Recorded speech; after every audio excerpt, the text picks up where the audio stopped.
Right now, there are 9 million empty houses in Japan, enough to give every homeless person 3,000 different homes to choose from. Yet thousands still sleep in 24-hour internet cafes and under bridges. The math makes no sense. The reality is even more shocking. As the sun rises over Tokyo, an elderly man curls up beneath a shuttered arcade, his entire life packed into a single cart. On paper, Japan's homeless population is surprisingly small, just 2,820 people as of 2024. But the reality is far more hidden. Many unhoused individuals avoid sleeping on the streets, instead drifting through 24-hour internet cafes, capsule hotels, or the cheapest hostels they can find, anything to dodge the shame that comes with being visibly homeless. And yet, all across the country, homes sit empty, rotting and forgotten. These abandoned houses called Akiya are often framed as an economic or demographic problem. They're treated as just another side effect of an aging society and dying towns. But behind the peeling paint and boarded windows lies something much simpler, a place someone could call home. So why is no one connecting the dots? This painful paradox at the heart of modern Japan, millions of empty homes and thousands with nowhere to sleep. From the glowing streets of Tokyo to the silent, crumbling edges of rural Japan, we'll expose the legal loopholes, cultural taboos, and bureaucratic roadblocks that keep these homes out of reach. And through the voices of those caught in between, we'll explore one shocking moment that forced the country to confront the crisis it's long ignored.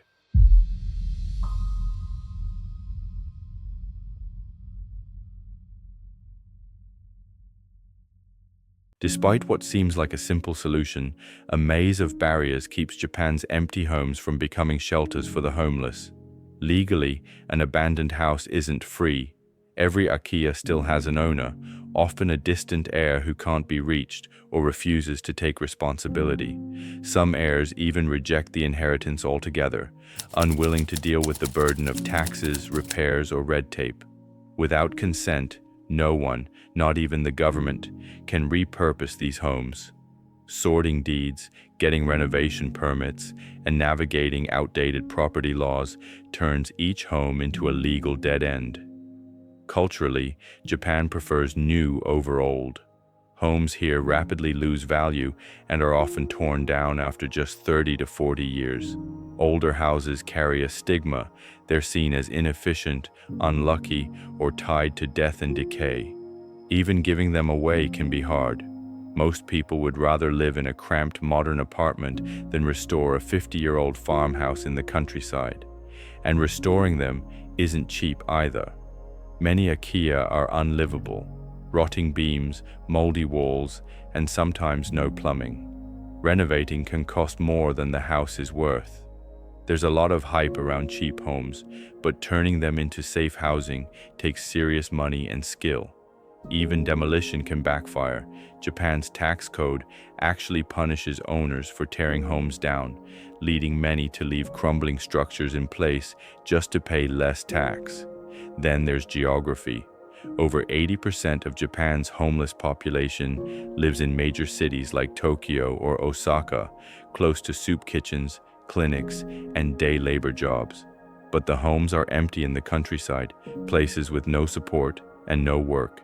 Prefectures like Wakayama and Tokushima have the most vacant homes, but virtually no homeless people. It's a tragic mismatch. Where there are homes, there are no people. And where there are people, there are no homes. Developers aren't interested either. There's no profit in refurbishing rural ruins for people with no capital. Most investors prefer building sleek condos in Tokyo or flipping Akiya into vacation homes. Some local governments even demolish these homes entirely, viewing them as safety hazards or blights on the landscape. In the end, legal deadlocks, cultural biases, high costs, and geographic separation have created two overlapping crises: millions of homes left to rot and thousands of people still with nowhere to go.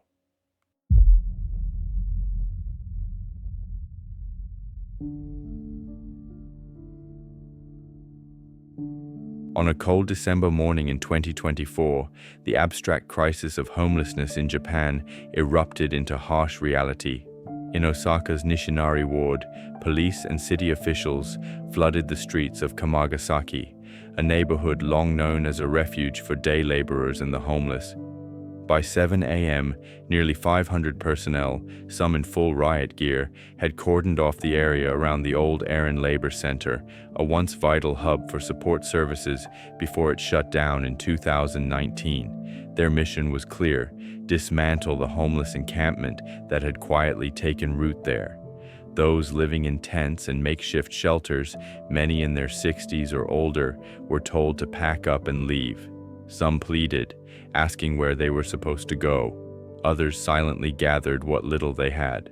One man, watching the eviction unfold, commented with bitter irony, "There are more and more foreign tourists here, so I guess it's just a sign of the times." His words captured the heartbreak of the moment. As Osaka prepared for the 2025 World Expo, an international celebration of innovation and humanity, the city responded to homelessness not with compassion, but with force. Streets were cleared to impress visitors. Empty homes remained locked, and the homeless were once again made invisible. A few were offered temporary shelter, a gym floor, a community center for a night or two. But long-term housing, not even mentioned. This, despite thousands of vacant homes and apartments across Osaka. The city's answer to visible poverty was not housing, it was eviction. This wasn't the first time. In 2021, Tokyo carried out similar evictions in the lead-up to the Olympics. Park encampments were cleared, riverbanks swept clean. One 62-year-old man, removed from near the Tokyo Metropolitan Government Building, said the eviction shattered his excitement for the Games. The pattern was undeniable. When global eyes turn to Japan, the homeless are pushed out of frame. These moments form the painful climax of this story. Elderly men with tired eyes watch as their shelters are torn down. Officials sweep away their belongings, leaving empty streets and, in the background, rows of empty buildings with shuttered windows. Instead of filling these homes with people, the city filled the streets with police. The contrast is stark. The question is simple: must it really be this way?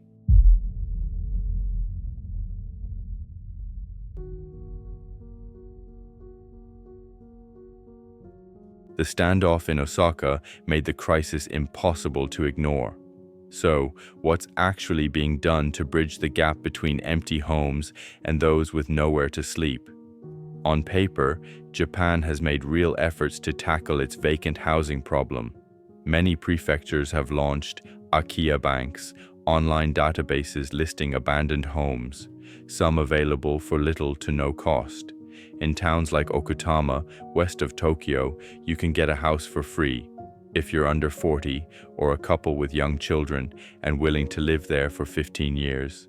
Okutama even offers subsidies for renovations and pays owners up to 1 million yen, around $8,000, to hand over their vacant homes. These programs have seen modest success. A few young families have moved in. One couple even opened a cafe in their gifted home. Stories of countryside revival are real, but here's the catch. These schemes target stable, working residents. They're not designed for the elderly man sleeping in a Tokyo park. Even if he qualified, moving to a remote village would sever him from vital support networks, social services, and job options. Meanwhile, homelessness policy in Japan has followed a separate path. After the 1990s crash, the government passed the Special Act for Homeless Support, focusing on job training, shelter, and self-reliance. These programs, along with NPO help, have reduced street homelessness from 25,000 in the early 2000s to just over 3,000 in 2024. But these efforts rely on temporary dormitories or small urban apartments, not rural Akiya. Still, a few grassroots projects hint at what's possible.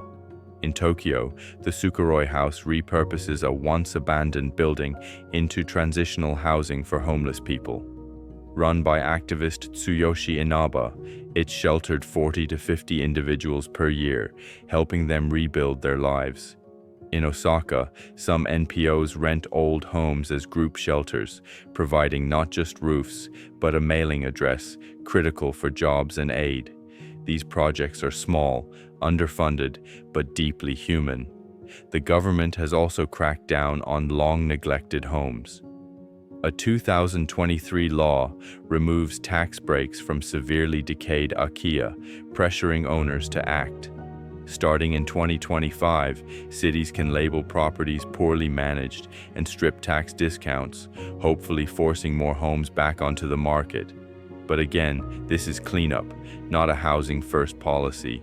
In the end, Japan is tackling both homelessness and vacant housing, just not together.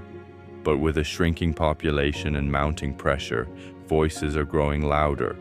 If policy ever dares to connect the dots, these two crises might just solve each other.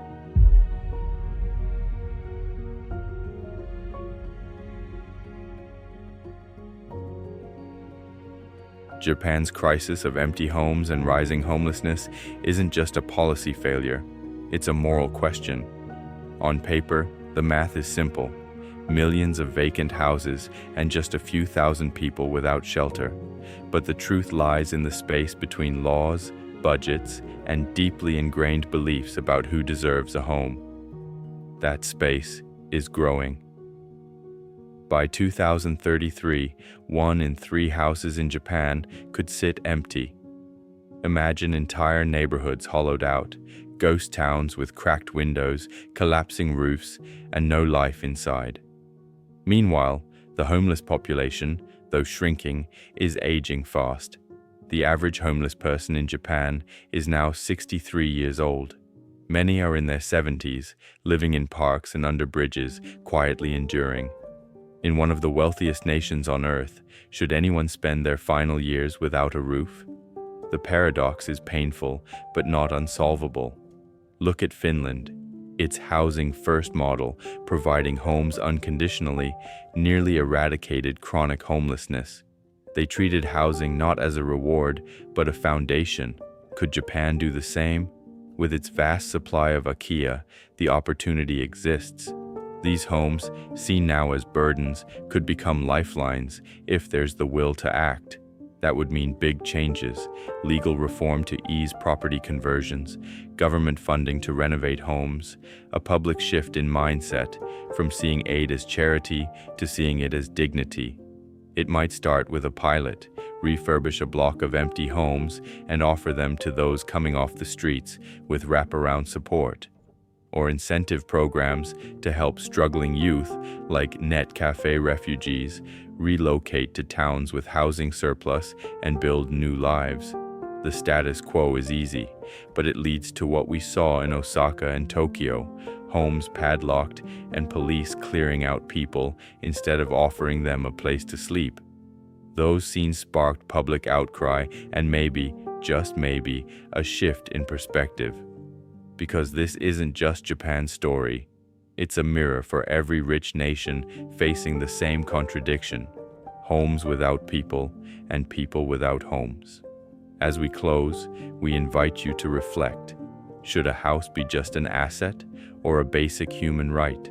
We've seen the numbers, we've seen the lives. Now the question is yours. What kind of society do we want to build? Because in the end, a home isn't just shelter, it's safety, it's dignity. And in Japan, that possibility is waiting behind millions of locked doors. This video was inspired by the thoughtful comments many of you left on my previous uploads. Thank you for sharing your perspectives and raising the tough questions that often go unspoken. It's because of your voices that I decided to dig deeper into this issue. If this story moved you, I'd love to hear your thoughts. Do you think Japan, or any country, can truly bridge the gap between empty homes and those who need them? What ideas, concerns, or local efforts have you seen that could be part of the solution? Drop your thoughts in the comments below. I read everyone. And if there's another story from Asia you think I should cover, let me know. Whether it's hidden social issues, overlooked voices, or strange and powerful stories unfolding across the region, I'm always listening. Thanks for watching. Let's keep the conversation going.